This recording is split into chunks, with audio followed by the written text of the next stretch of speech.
Strokes are a neurological condition that leads to loss of brain tissue and significant neurological deficits. However, the consequences of strokes are long-term, with physical disabilities that can last for years or a lifetime, including motor disabilities, sleep problems, concentration problems, and problems resuming a normal life, particularly an active life.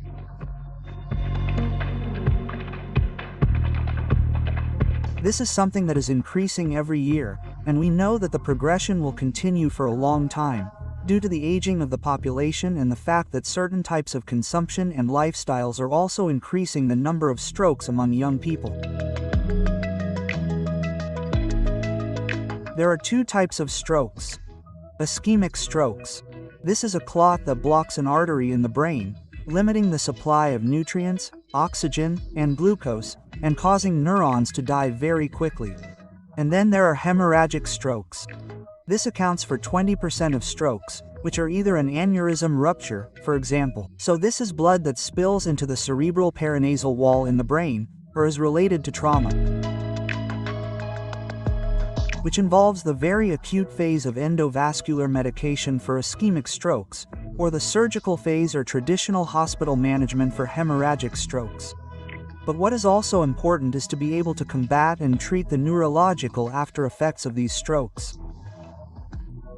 And here, there is a non-drug or non-surgical approach that involves using the fact that our brain is plastic. Our brain is therefore capable of reconnecting and reviewing its architecture if we train it. That will be the role of occupational therapists, speech therapists, and physiotherapists to get the brain working again very quickly and allow it to reconnect, learn to live with a motor, physical, or speech disability, and reconnect and plasticize the brain. Neurons will learn to perform new functions to compensate for these deficits. And the faster we do this, the better. And it also needs to be done often. This learning and relearning needs to be frequent over a relatively long period of time so that the brain can relearn how to function with a brain injury and the after effects of a stroke.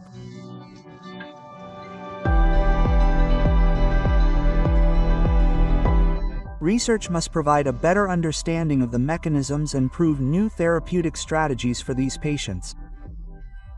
This includes better destroying the clots that cause strokes so that blood can irrigate the brain more effectively. This will help with functional recovery.